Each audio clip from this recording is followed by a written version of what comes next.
Dang, it's really raining outside. Hey internet, it's Jessica and welcome to the Companion Corner, the show where I read comments and answer your questions. Alright, it's episode 3 of the Companion Corner, so that means I have to answer your questions and read your lovely comments. So let's take a look at this. This comes from TW, and they say, why can't I romance Simon? The one question that matters. Exactly. It's David Cage's game. No one can be gay. And I was really disappointed because I was like, maybe he'll give me an option to romance Simon. Because honestly, Simon has more chemistry with Marcus in Detroit Become Human rather than Marcus and North. Even though I heard that the actors for Marcus and North were dating in real life, that's great, but their characters didn't really mesh well. Okay, this comes from Shadow Lion 66. Oh my god, really now? Come on, I've had enough with Ryan and Jody and Beyond Two Souls. Why do I have to see this again? That's funny. Like, dude, North doesn't need to be our lover. So let's see. We have the typical abuse trope. Man equals abuser. Woman equals victim. We have the rich old guy with a son who's addicted to drugs. We have the short hair syndrome, aka Kara cutting her hair to be like more badass or anything. Same thing happened with Jody in Beyond Two Souls. We have the unnecessary lover trope, and there are surely many more. Ugh. I can see now why people can both like and hate Cage's games, just dude, why? But hey, at least we can talk shit about the game too. Bonus point, we like it and that's why we care about it. I guess I can say that I still don't have it bad since I've only watched Beyond Two Souls, but goodness, if I ever see the tropes in every game of his, then I just be like you, I swear. Yeah, that's why I got angry in Detroit Become Human. On the other hand, I really wish I had the console so I could play the game myself. I haven't felt this strongly in a long time, to be honest. Thank you for playing the game, really. I laughed a lot when I watched them, and once I finish Detroit, I'm going to check out more of your Let's Plays. I like how you both enjoy the game while also being critical, and I'm not gonna lie, I laughed a lot too when you point out some of the flaws too. I just watched the video, and suddenly you go, oh seriously, really now, dude? And then you proceed to say the reason why you didn't like something. So, shout out to Shadowline for subscribing, being a new subscriber, and also to checking out my new Let's Play, so thank you. But yeah, that was the reason why I was really angry, because like David Cage keeps like doing the same things in all his games. It's not like I hated Detroit Become Human. I actually really like the game.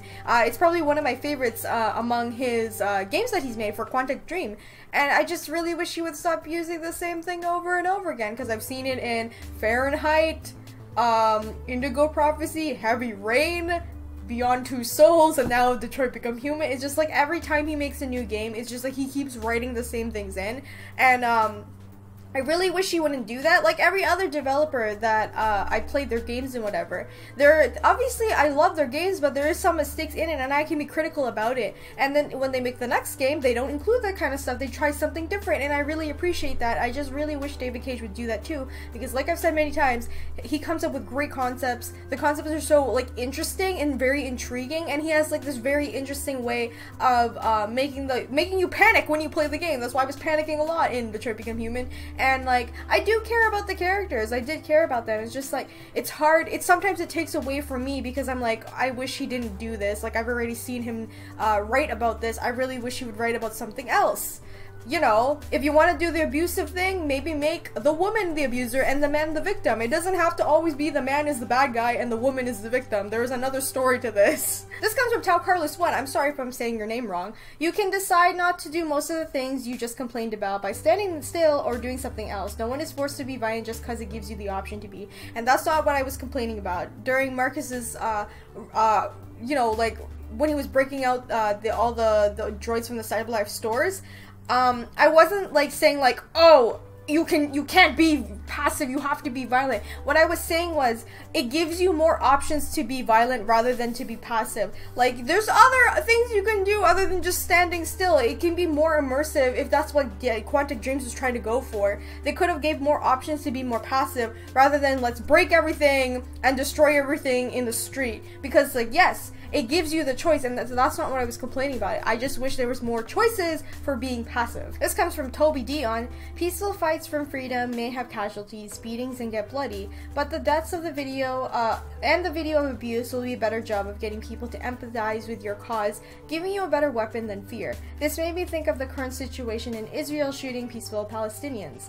It's why Martin Luther King still lives in people's words and thoughts till this day. While Malcolm X may be brought up rarely, but as a bad thing, since this is what people will focus on. In 1955, Emmett Till's mother's decision to leave the casket open so that the journalist will show how badly he was beaten was far more effective than useful promising blood for blood. In 2017, at the old age, the accuser that caused all this admitted in an interview that she lied. Being peaceful isn't easy, but in the end, it's better choice than if it can be helped. The people that oppose the others to fight for freedom or rights will always say they're violent and give reasons to keep them as they are. It's best not to prove them right, causing them to be apathetic towards you. Show them with visible proof that you are not machines of war that will affect their peachy lives if you free or equal. The opposition sure would nitpick at any actions of protest to scare the public. Oh look, there are 3 people looting over there. I knew this whole movement was violent. Trump wanted to make crimes by immigrations more visible to get the public on his side with what he will do with them, for example, making it seem like they did more crime than usual. Yep, it's very true, like, especially media, because it blows everything out of proportion. Not even like protests, like everything else. Like, they tend to do that just so people will get scared, and that's the thing they feed off of, fear. People will feed off of fear because they don't want, like, you know, things to happen, bad things to happen, which is very valid. You have the right to be scared, but at the same time, sometimes they blow everything out of proportion and use fear to make people be on their side even if they're wrong, and that's really fucked up. And that's what I was trying to do in Detroit Become Human. I didn't want Marcus and Jericho to be violent because, for one, I don't really believe in violence to get your way, because it really doesn't end up that way. It actually, like, backfires in you a lot. And being peaceful to show that since in this world of Detroit Become Human, androids are the feared thing. Everybody is scared of them. Even if they own them, they're very scared of them because they don't know what they can do.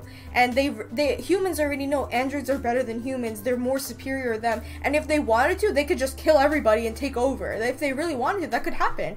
And I knew in my heart that's not what Marcus wanted for his people. He wanted them to be equal. Like, hey, we're a being too. We're a living being with a conscience and we have feelings. And that's why I wanted to go the peaceful route, because I knew if people sympathize with them to see, like, oh, they're not doing anything violent, they just want equal rights, then maybe there's a chance that Detroit Become Human will end better than what it's supposed to be. Because, like, I was really scared, like, they're gonna force me to be more violent. That's like I said in the previous comment. I don't want that. This comes from Abo Do and then sad face. I'm sorry, I don't know if I'm pronouncing your name. I'm very sorry. It makes me sad seeing how desperately Kratos wanted Faye back. Yes, that comes from my God of War Let's Play when Kratos goes into the light, and you can see how much even when he talks about it during the beginning of the game, he was saying how, Faye, I wish you were here because I don't know what to do with our son. He's not ready, I need you here. And, like, that was actually really nice because, like I said before, Kratos is not the type of guy to be vulnerable. He's known for, like, killing things and being very brutal, and I really like this side of Kratos, seeing him in God of War just being a dad. He's just being a dad, and, like, I think any parent would want help from their significant other or the mother of their, or the father of their, whatever, the person they had the child with, be there for them and help them, especially now because, like, the wife passed away and you could tell, like, Kratos really did love her, and, like, he's just so scared to be a dad because he's never really done it properly before, even though he's been a father to Calliope before. This isn't the first time he's been a father, but he's never had to had the opportunity to, you know, grow up with her and, like, treat her like a daughter like he's supposed to, because he always had to go fight something else, and in the end, like, his family had to pay the price for it. And it was just, like, really nice to see him be vulnerable in God of War. Trinisha Maldi, once again, I'm sorry pronouncing everybody's names wrong. Hi, found your podcast because I was interested in people's opinion between PewDiePie and Alinity situation. Pretty cool to find more gamer streams, which I'm a fan of, particularly one headed by a female gamer. Hey, I look forward to watching more from you. I would make a suggestion though. Try to encourage the other guest speakers to be more involved in the conversation. It just makes the discourse more interesting. If need be, provide them with cheat streets info prior to recording so that at least they have some background information on topics before speaking about it. I'm not sure if you know the Nerdist podcast. I do know them. You probably do. They're really big, and they're awesome blueprint for upcoming podcasts to use in your framework for entertaining podcasts. All the best. Thank you, by the way, for your criticism. I really appreciate it. So if anyone didn't know, I have a podcast called A Girl and a Podcast, and I do it with my friends. We do it once a month, because we don't have time to do the podcast every week like we used to. But yeah, some podcasts, my friends are a little bit quieter than others, and other episodes they're really, really talkative, and it really depends on the situation, like what we're talking about. So some topics, they kind of, you know, don't say anything about it just because they have nothing to add to it. But generally, people need to know, like, my friends are very quiet people, they're very introverted people, and I know people will say, like, get someone else on. Well, no, because the whole point of my podcast was because I made it with my friends, and they're very important to me, and that's why I include them in every episode as much as I can, because you know, they're the one who supported me making this gaming channel and whatever, and if it wasn't for them, like, I wouldn't be here right now. So I don't force it upon them to, like, talk and stuff like that.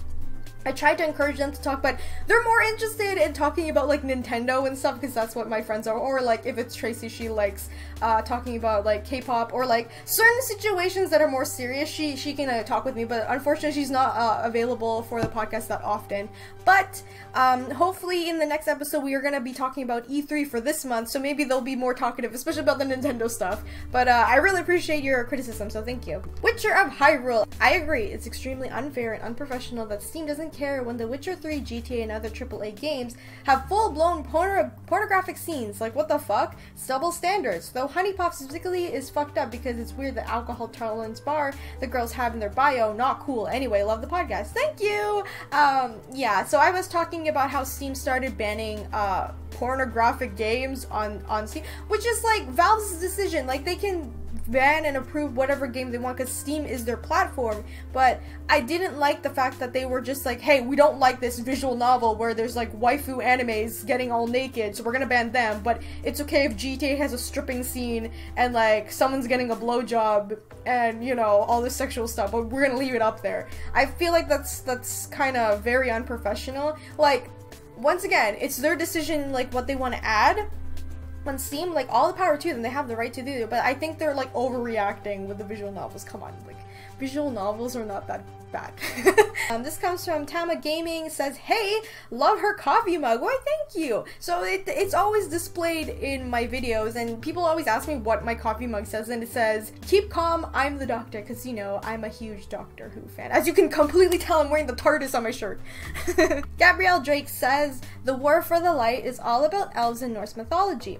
Light elves and dark elves. Fun fact, originally light elves had light skin, fair skin, while dark elves had darker skin, but then J.R.R. Tolkien was creating Middle-earth and drawing from Norse mythology as one of his sources. He changed the connotations of light elves and dark elves into more religious analogies to avoid any sort of racism stereotypes. In Tolkien's version, light elves are elves who have seen the lights of the Valinor, and received enlightenment, indicated by their white and blonde hair, while dark elves are elves who have not seen the light and are remained in darkness, primarily the Mirkwood elves, which is Legolas's homeland. Yes, that explains why Legolas's dad is an asshole.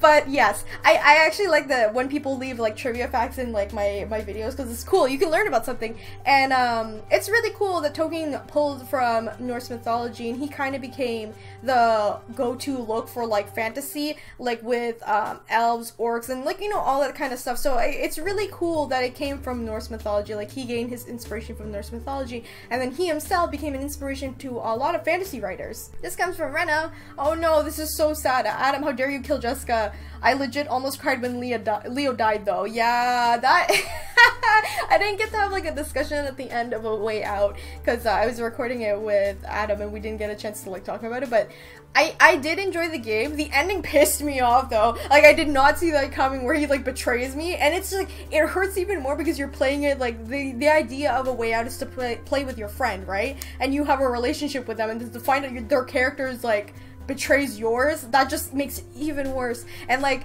I knew I was gonna lose because Adam is really good at playing, like, first-person shooter games, and I'm clearly not, so I knew, like, when we were gonna have the gunfight, he was gonna kill me because there's no way I would beat him.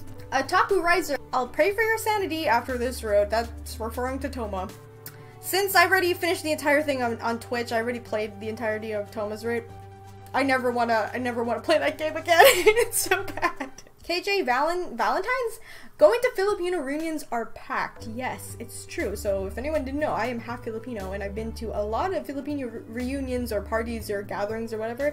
There's like, you have to know this, when you go there, it's not only like family, they invite like their neighbors, their friends' neighbors, their neighbors' neighbors, like everyone is there and I'm like, who are you people? Senile Snake, glad you like my voice, you were so good in Chess of Blades, like honestly, your voice was amazing, okay, like everybody loves your voice. If you didn't know, this is the voice for Franz and he was so good, he was so good. Just so good. Full Metal Heart 20. A lot of problems with Sarah come down to her actions. If you're a Canary, she fetishizes you. If you're an elf, she makes you choose between her and your fate to play the victim. She kills someone you're talking to in her personal quest. She hates Cole despite him being one of the little people she should stand for. And yes, I agree. Sarah is very a problematic character, but the thing is, the reason why I like Sarah a lot is because she is the most character development out of all of the characters, in Inquisition at least.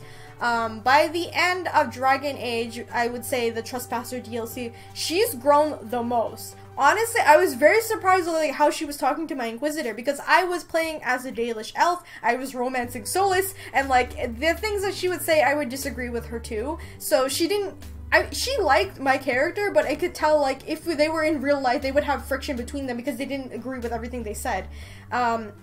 But by the end of Trespasser DLC, she was just like so understanding and she's just like, I'm so sorry about what Solis did to you. When originally, if it was Inquisition, she would make fun of whoever romanced Solis and just like be like, haha, it's your fault. Like, why are you dating this guy, and be very ignorant. But like, that's why I was like so surprised when she was just like, oh, I'm so sorry, I understand that like what happened, it's not your fault and blah blah blah. If there's anything I can do, I will help you, I'll beat up Solis. And that's why I'm like, I really love Sarah, because like those are those kind of characters who have character development and change and grow as a person within the game or game series are really well written. You can tell they're going to be well written, and the person behind them had a lot of thought into them, and rather than just making them an asshole and just leaving it like that and not changing their character. And that's why I like Sarah. Elizabeth DW says, goddamn Sarah, you make me cry every time. It's true, The Last of Us makes me really sad, especially Sarah in the beginning. Martin K. Hall, not sure if it's been brought up already, but the author has said there's a sequel coming. Yes, Butterfly Soup will be having a sequel, so I can't wait for Brianna to make the next Butterfly Soup game, because like honestly, that's probably like one of my favorite games. It means so much to me. Frosty, I killed the bird too. Rip Waldo. I was so guilty when I was playing the council episode 2. There's a part where you see a bird there, there's an option to feed it, and I was just like, maybe the bird could give me information about what the code I'm looking for, because the bird could talk. So I gave it a berry, didn't take it, and I saw chocolates and I'm like, maybe the bird will like chocolate. I don't know anything about birds, so I'm an idiot. I gave the chocolate to the bird, and the bird died.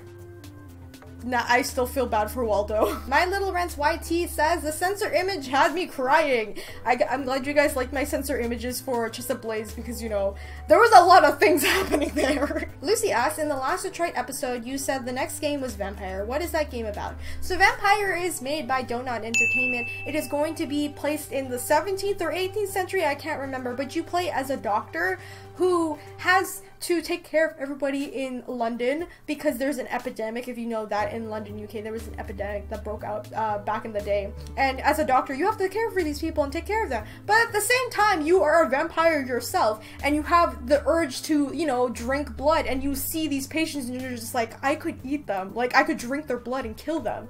But at the same time, you're just like, I'm a doctor, I can't do that. It's kind of like an RPG kind of game. There are multiple choices in it, so it affects like the storyline and how the ending is going to be, because it's Donut Entertainment. They make their games like that. So I'm looking forward to it. I haven't really looked up many like gameplay trailers or anything like that because I want to avoid spoilers. I just want to experience the game myself. So I hope you guys are looking forward to that game. Caddy Bentley 4 says, are you going to do The Last of Us again or no? Yes, I am going to continue it. The reason why I haven't been playing is because a lot of new games have been coming out, so I've been focusing on those Let's Plays. But I've decided I will still finish The Last of Us, but I think I'm gonna do it like in a once in a while thing. So like when I have a break from a new game, I will put it in there, or maybe I will just finish it in a live stream if that's a lot easier. But for sure, I will finish it before The Last of Us 2 comes out. Alex Cool asks, what would you play over and over again but never get tired of playing it? Ooh, one game that I keep playing over and over again and not tired of is Overwatch. that's what I play. Like sometimes when I have a spare time, I play Overwatch. I don't know. Like it's funny because like I don't like first-person shooter games. Like I can play it over and over again and I'm fine. Like I don't get tired of it. I don't know why. Moon Jasmine asks, are there any games that you were excited to play that made you disappointed because they weren't as good as you thought they were going to be? Yeah, there was. I think it would have to be Dishonored, the first Dishonored game. I heard so many good reviews. A lot of my friends were saying, oh, it's such a good game, you have to play it, Jess. It's so good. And then I picked it up and I'm like, I'm not really into it. Like, I was surprised. Like, this is, like, the type of game that I like, but when I was playing it, I'm like, ugh, I don't really like it. I don't know why. It just made me feel like, I don't know. I wasn't really into it. The way that they start off the game, it was so obscure. I didn't know what the hell was happening, so I think that's what threw me off from the beginning, because, like, the story was so vague when you first turn it on. But, maybe in the future I'll go back to it and give it another chance, but yeah, I was definitely Dishonored. Adam Shinku asks, I got a question. Why are you mean to me? Alright, so that ends all the question and comments, so thank you so much everyone who are commenting on my videos and asking questions. I really appreciate you guys. So now we're gonna move on to the segment of the fan art. So you guys have been sending me a lot of fan art for the past couple of months and I really appreciate it. As always, if you guys would like to send me fan art, you can always just tag me on Twitter at JustANoob or go to my Discord, which is the link in the description, and put it in the fan art submission chat room, and I will put it up on the next episode of Companion Corner.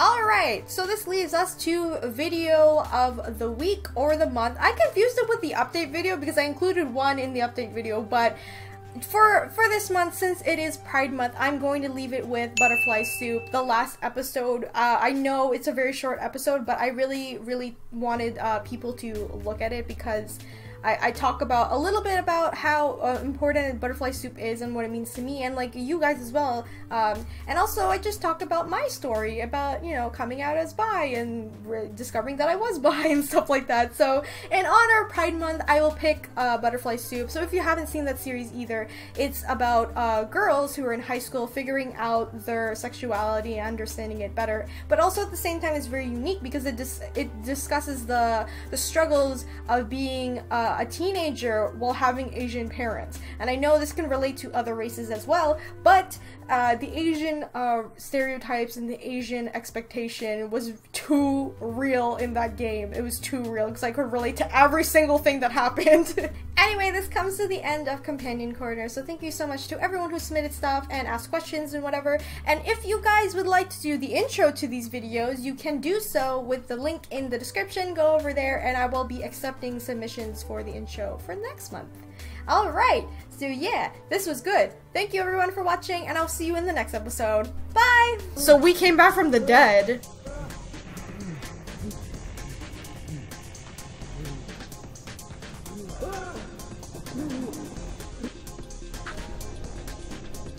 Okay, I really didn't expect the cat to be Mike Wazowski all of a sudden. You gave me this cat. I loved him and you had it.